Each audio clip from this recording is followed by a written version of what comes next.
la BD de la semaine dernière. Nouvelle saison, nouveau décor.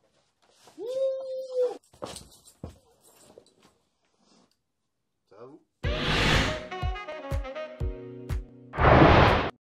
Cette année, on a grandi, on a mûri. Donc nouvelle DA. Donc, je me mets en mode le masque et la plume. Aujourd'hui, dans le canapé, nous recevons Anthony, qui va nous parler du combat ordinaire de Manu Arsenet, sorti aux éditions d'Argo. Et vu que c'est l'année de la maturité, on va arrêter de dire pourquoi t'as kiffé, ok? Parce qu'on a 30 ans et qu'on pâtisse le dimanche. Du coup, on va juste dire pourquoi t'as aimé. La base, en fait. Mais d'abord, Anthony, peux-tu nous dire de quoi ça parle le combat ordinaire? Coucou! Aujourd'hui, comme Axel l'a dit, on va parler du combat ordinaire. Petit disclaimer, moi je découvre Manu Arsenet cette année. J'ai lu Blas cet été, ça m'a détruit mentalement. Et on m'a dit, Anthony, saute sur l'occasion du combat ordinaire, c'est un classique, un chef-d'œuvre de la BD, lis-le. Je l'ai fait et j'avoue, c'était très cool. Pour vous faire le petit résumé rapide, en gros on suit Marco, un trentenaire photographe professionnel qui vit dans une maison de campagne assez reclus de l'humanité finalement. Et on apprend très vite que le gars il suit une thérapie depuis des années parce qu'il est sujet à des crises d'anxiété et plein de choses de son corps à lui-même et de son esprit. Et en fait on va suivre sa life. On va suivre un pan de sa vie au travers de son frère, de sa future petite amie, de sa relation avec son voisin un peu étrange, bref. Et c'est tout ça sur à peu près 300 pages. Et c'est juste trop bien. C'est vraiment... Là, j'allais basculer sur pourquoi j'ai aimé. Du coup, je m'arrête ici. Pour faire la séquence suivante. J'adore le combat ordinaire. C'est une de mes BD préférées, je pense que je la mets dans mon top 5. Mais du coup, Anto, peux-tu nous dire pourquoi toi tu as aimé le combat ordinaire? Moi, j'aime bien les dépressifs.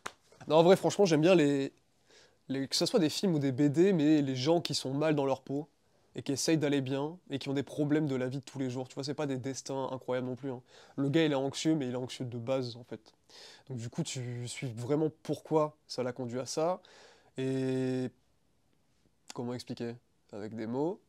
Je veux pas vraiment vous raconter toute l'histoire parce qu'il faut la suivre, il se passe 1 milliard de trucs à l'intérieur. Mais moi, j'aime bien le parcours de gens qui essaient de s'en sortir parce qu'ils ont un cerveau un peu malade. Et c'est typiquement ça. Et c'est autobio ou pas? Ou c'est un peu autobio? Aucune idée. Aucune idée? C'est peut-être pas autobio. C'est vrai que le héros lui ressemble quand même. Bah ouais. Si c'est autobio, bravo à toi, Manu. Parce que je te rejoins sur plein de trucs en vrai, de ce que tu décris. Et il y a des moments qui sont très poétiques. Un peu cool, t'as des séquences où le narrateur parle. Et en fait, t'as un enchaînement de photos et de dessins très réalistes. En fait, c'est assez franco-belge dans la construction et puis même dans le chara-design des persos.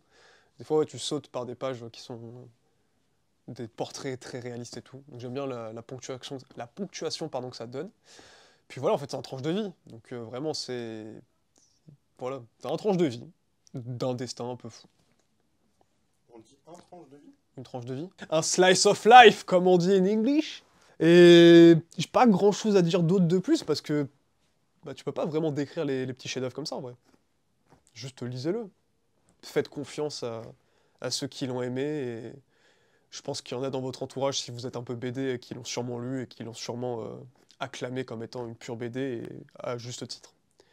Et on me souffle à l'oreillette que c'est en 4 tomes de base, mais que là vous avez l'intégrale qui est sortie.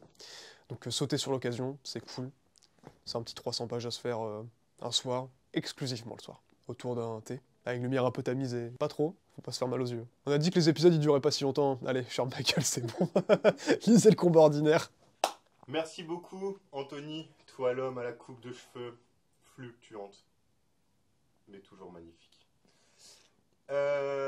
Ah oui, la question des commentaires. Si t'étais un combat ordinaire, Anthony, lequel serais-tu? Moi, personnellement, ce serait les gens qui laissent la lumière allumée dans le couloir, j'ai envie de les trucider. Ouais, bisous. Mon combat ordinaire, c'est arrêter d'aller sur Twitter, parce que c'est vraiment de la merde, Twitter. C'est vraiment la poubelle de la Terre entière, de l'humanité, de plein de je vous êtes des Twitter, voilà. Merci beaucoup à vous d'avoir regardé cette vidéo. N'hésitez pas à nous dire quel combat ordinaire vous serez dans les commentaires. N'hésitez pas à partager, à vous abonner, tout ça, vous connaissez. Hein. Vous savez ce que c'est ça? C'est la cloche. Allez, bisous et bonne rentrée.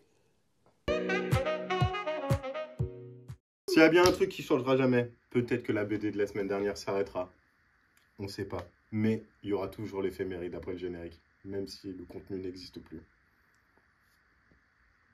Sachez que le 9 octobre 1981, c'était l'abolition de la peine de mort en France. Yes, hein.